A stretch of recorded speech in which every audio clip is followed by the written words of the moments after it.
साणेकरूची वसाहतमध्ये या ठिकाणी ऑफिस सुरू केलेलं आहे, तिथं संध्याकाळी मी बसायला असतो. तर मग कधीही तुम्ही माझ्याकडे या, कसलंही काम असू दे, जेवढं मला करता येईल, जेवढं माझ्या ताकदीनं काही करता येईल तेवढं करण्याचा प्रयत्न माझ्या माध्यमातून या ठिकाणी केला जाईल. जेवढी वाई या निमित्ताने या ठिकाणी आपल्याला देतो. आपल्यातले काही मतभेद असतील तर ते बाजूला ठेवा. कामाच्या बाबतीत आपल्याला कुठेही मी या ठिकाणी कमी पडू देणार नाही. कुठल्याही गावातलं काम असू ते नियोजनबद्ध काम होईल. निवडून आल्यानंतर आपल्याला सांगावं लागणार नाही की बंटी पाटील या गावातलं हे काम करा.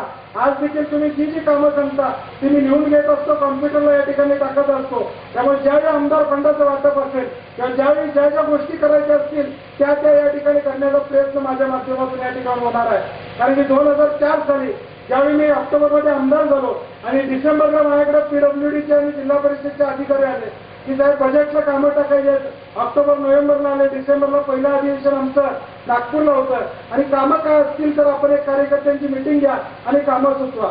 मी म्हणलं कुठली कामं सांगायचे सांगा, ओडीआर पाहिजेत, एमडीआर पाहिजेत, व्हीआर पाहिजेत, कुठली पाहिजे तुम्ही सांगा. तर म्हणले साहेब तुम्हाला सगळं माहित आहे. म्हणलं 5 वर्ष तेच करत आले, रस्ते सगळे मला पाठ आहेत, म्हणलं काय सांगायची आवश्यकता नाही. तर त्याच पद्धतीने हा देखील विश्वास या मतदारसंघामध्ये मी तुम्हाला देतो की येणाऱ्या भविष्यकाळात ऑक्टोबरची निवडणूक झाल्यानंतर डिसेंबरच्या पहिल्या अधिवेशनात किमान 5 ते 10 कोटी रुपये या दक्षिण मतदारसंघासाठी घेतल्याशिवाय मी राहणार नाही, ही ग्वाही या निमित्ताने या ठिकाणी देतो. आणि हा विश्वास तुम्हाला या ठिकाणी मी देऊ इच्छित आहे. कारण की काम करत असताना शहरामध्ये असू दे, ग्रामीण भागामध्ये असू दे, या दोन्हीचा समतोल राखून संपूर्ण भागाचा विकास झाला पाहिजे या दृष्टीने मी काम करणारा कार्यकर्ता आहे. माझी कुंडलीच तशी आहे. संघर्ष हा माझ्या कुंडलीत कायमचा आहे. म्हणजे स्टुडंट काउन्सिल निवडणूक असू दे किंवा आतापर्यंतच्या निवडणुका असू दे, जिल्हा मध्यवर्ती बँकेची निवडणूक असू दे, गगनबावड्याच्या जिल्हा मध्यवर्ती बँकेची निवडणूक लढवली.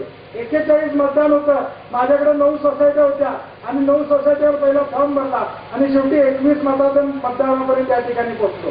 परवा जिल्हा मध्यवर्ती बँकेची निवडणूक लढवली, त्यावेळी तीच परिस्थिती. त्यामुळे संघर्ष हा बंटी पाटला नवीन नाही, माझी कुंडलीच संघर्षाचे आहे. त्यामुळे कुठल्याही संघर्षाला मी भीत नाही. तुमचा कारभार जोपर्यंत आहे त्यावेळी बंटी पाटलाला या ठिकाणी काहीच नाही.